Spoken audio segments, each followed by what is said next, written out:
December 9th, 1863, black Union troops at Fort Jackson, Louisiana, mutiny briefly over one white officer's alleged mistreatment of his soldiers. December 9th, 1863, black Union troops at Fort Jackson, Louisiana, mutiny briefly over white officer's mistreatment of his soldiers. Fort Jackson, one of the two forts guarding the Mississippi route to New Orleans, seemed to have a predilection for mutinies during the Civil War. In 1862, the Confederate garrison mutinied after it was placed under siege by the Union. On December 9th, 1863, a mutiny occurred by the black troops of the 4th Regiment Infantry of the Corps d'Afrique, caused by the brutal whipping of two drummer boys by Lieutenant Colonel Augustus W. Benedict, who had engaged in ill treatment of his men. Prior to this incident, about half the regiment mutinied.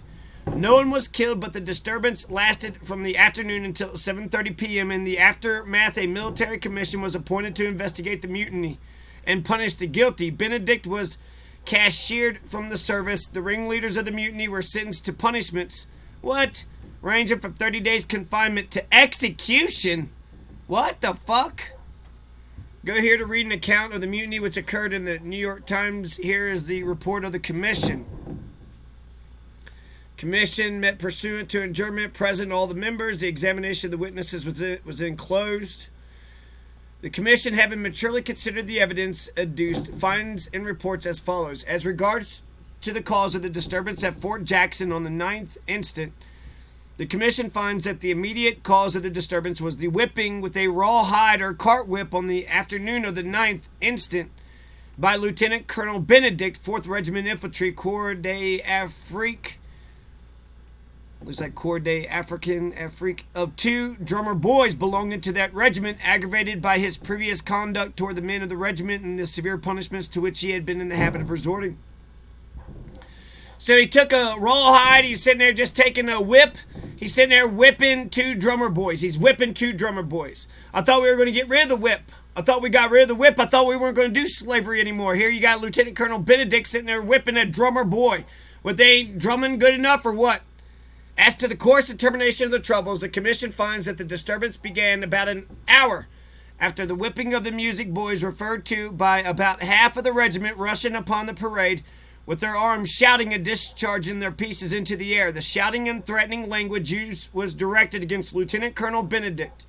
One man proposed to kill all the damn Yankees. Part of the men rushed to the guardhouse, forced the guard, and released the prisoners confined there. Others rushed toward the levee, discharging their pieces, probably under the impression that Lieutenant Colonel Benedict was on board the Suffolk, lying at the levee, or would try to get there. The commission does not find that the shots fired were fired at any person, but that they were fired into the air, although a number of them took effect upon the quarters of the officers.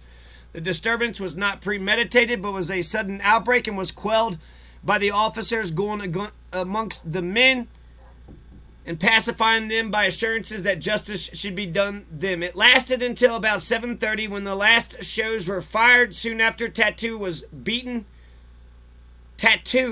beaten, and the men retired to their quarters. As to the conduct of the commanding officer and other officers, the commission finds that Colonel Drew, commanding the post, went on the parade as soon as he knew of the disturbance and attempted to quiet the men by telling them that Lieutenant Colonel Benedict had done wrong, but that they were doing a greater wrong, and that if they would go to their quarters, justice should be done them. The other officers, with the exception of Major Nye, 4th Infantry, Corps d'Afrique, behaved in a similar manner. Major Nye was not on the parade, and his absence has not been satisfactory accounted for. Soon after the disturbance commenced, Lieutenant Colonel Benedict was ordered by Colonel Drew to his quarters and remained there and in the quarters of the other officers until the next morning, and when he was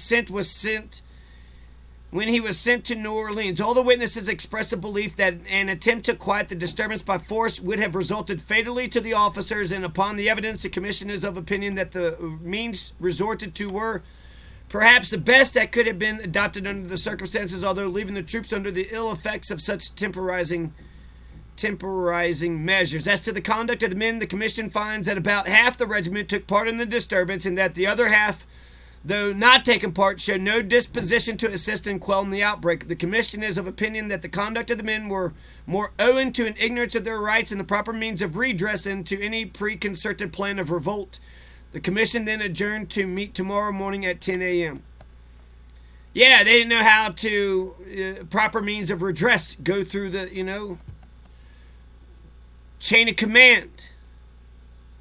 F.J. Herron, Major General Volunteers, President of the Commission. Horace Binney, Sergeant Stephen Hoyt.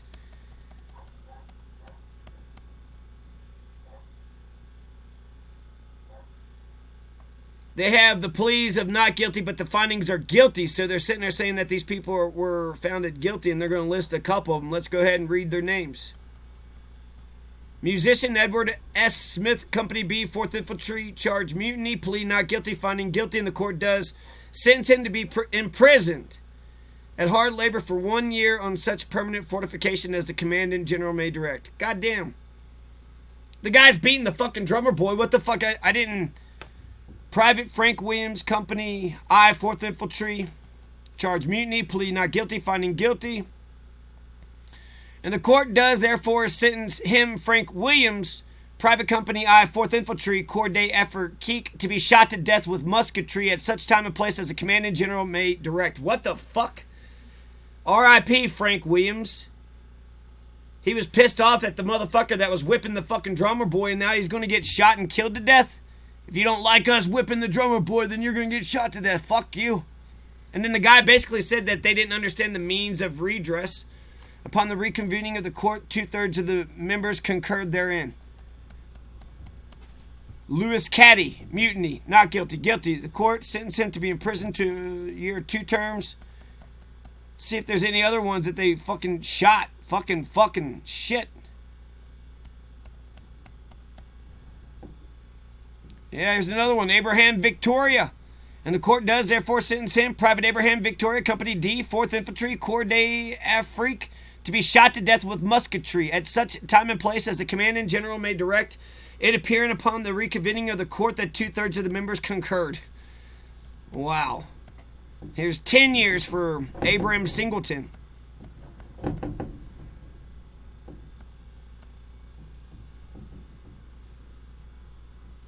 $20 years for Julius Boudreaux.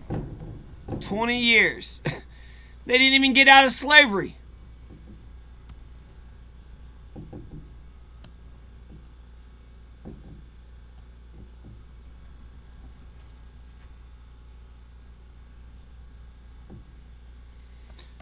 Wow.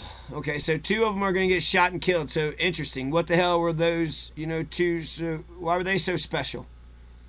Abraham Victoria. What made Abraham Victoria so special?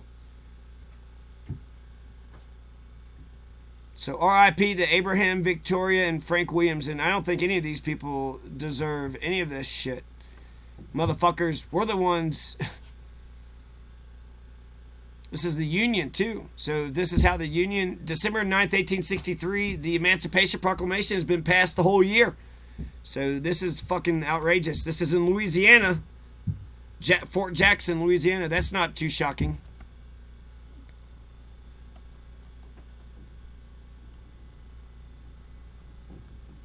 Well, let's find their names one more time. Frank.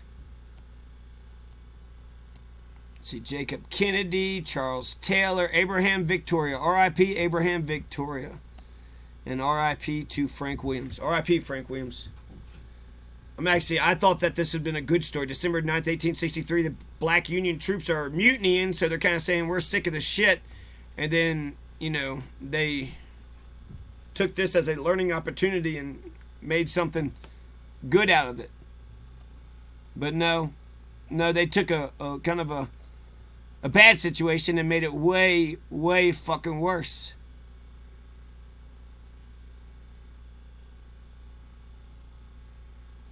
There was a disturbance. Nobody was killed, but there was a disturbance that lasted from the afternoon till 7:30.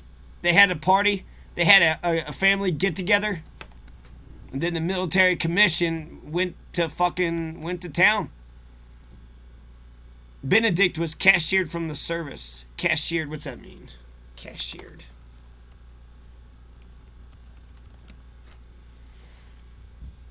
To dismiss from the armed forces in disgrace because of serious misdemeanor. Good.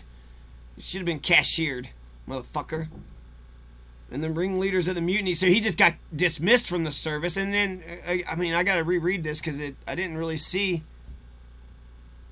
They were shooting their guns in the air, shouting in threatening language. One had proposed to kill all the damn Yankees. It's funny. Because, I mean, they're supposed to be there to liberate the black folks, so why are you fucking them over? Part of the men rushed to the guardhouse, forced the guard, released the prisoners confined there. The others rushed towards the levee, discharging their pieces, probably under the impression that Lieutenant Colonel Benedict was on board. So they let the Confederates go, or they let the black... I mean, they apparently are just, fucking punishing their own black regiments.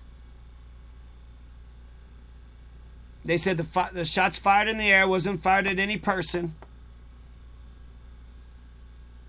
The disturbance was not premeditated, but was a sudden outbreak and was quelled by the officers going amongst the men, pacifying them by assurances justice should be done. Lasted until about 7:30, when the last shots were fired shots. Soon after, Tattoo was beaten. Tattoo was beaten. I don't know what that means.